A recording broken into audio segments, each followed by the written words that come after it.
Who else have we not seen shows like about? About the aliens? About zombies? Can we talk about how feminists and transgender fight shoulder to shoulder with male stereotypes? And what about the showdown between the rats, frogs, and mosquitoes? Now, thanks to the Tales of Iron, there is. But what does all this mouse fuzz look like? As you already understood, and as you can see from the screenshots and the video highlights, Tales of Iron is a two-dimensional, very beautiful hand-drawn. This is a genre feature of the British Odd Bug Studio, action at the junction of Metrodivia, platforming and Soul-like. That is, perhaps the most popular gen hybrid today. Only here we play for a rat, more precisely for a young rat kid named Reggie. He ascended the throne under the most tragic circumstances. An elderly crowned father was killed in front of him by toads and frogs who attacked the rat capital. The city itself was sacked and almost destroyed, and Reggie was the only of the few survivors. Now, of course, he needs to take the revenge, win, restore, and return to its former glory. Everything is on the list on the average hero. First of all, he must save and return his brothers from the frogs from the Greenwald clan have taken away. One of the brothers is a royal chef, the other is the blacksmith, and after the rescue we still need to rebuild the dining room, where the dishes cooked by our brother increase the maximum health reserve, as well as the forge. There, according to the found or purchased drawings, they will make a new weapon, shield or armor for us. At first all, it is intriguing, even if it is a showdown between the rats, frogs and worms, mosquitoes and moles, but you feel a gloomy, even tragic atmosphere, just like in Dark Souls and the like, and everything is drawn very stylishly. Then, however, jokes, light irony and funny names begin to arrive, which however is normal for such an animal setting. It's not scary, it's not terrifying, it's not horror. But when the economic fuss with the rebuilding of the industry's premises is twist, the mod and atmosphere do not just evaporate, but sink.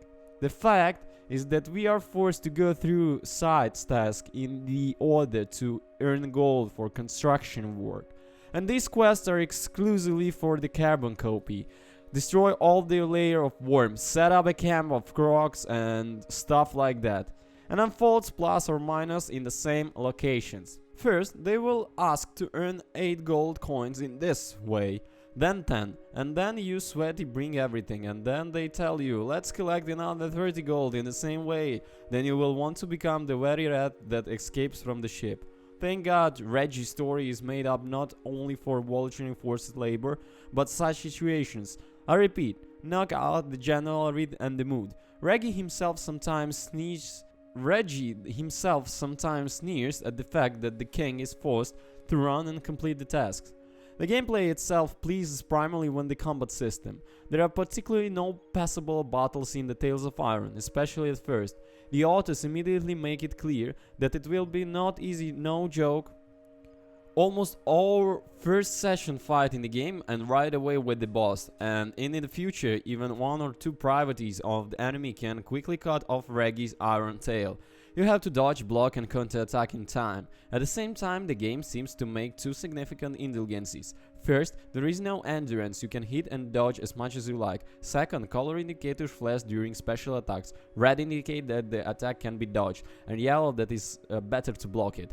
But battles and opponents are arranged in such a way it does not make the situation much easier.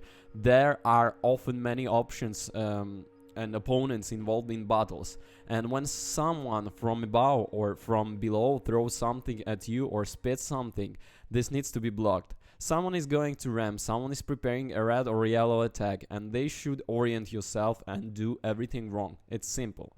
And then after all, it's necessary not only to block the blow, but to do it in time, stun or throw the enemy to the ground. This is especially important in fights with the bosses who do not care that we don't have no stamina.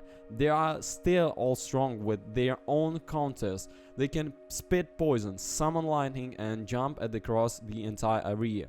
It is also important to choose the equipment correctly. With a regular attack we use a one-handed weapon and a shield. With an alternative we get a two-handed one. A spear, for example, strikes quickly and straight line, and a heavy sledgehammer can be hit from the top to bottom.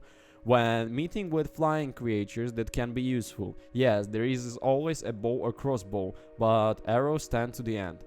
There is also a lack of normal teleport system. In Tales of Iron, a lot of often have to return to where it is chest with equipment. Only there we can change weapons and ammo, and there are such chests either in settlements or at save points, and even not at all. Tales of Iron is good of its atmosphere, graphics and a combat system. Everything else is either too trivial or not brought to mind. Another thing is that the game puts just the atmosphere, the picture and the battles. This was enough for me to play, lose, endure, enjoy, to go battle into again. But the game still did not realize its potential. Anyway, thank you for the watching, guys. Don't you forget to comment, subscribe, and don't forget that in the description we also do the Steam giveaways. So subscribe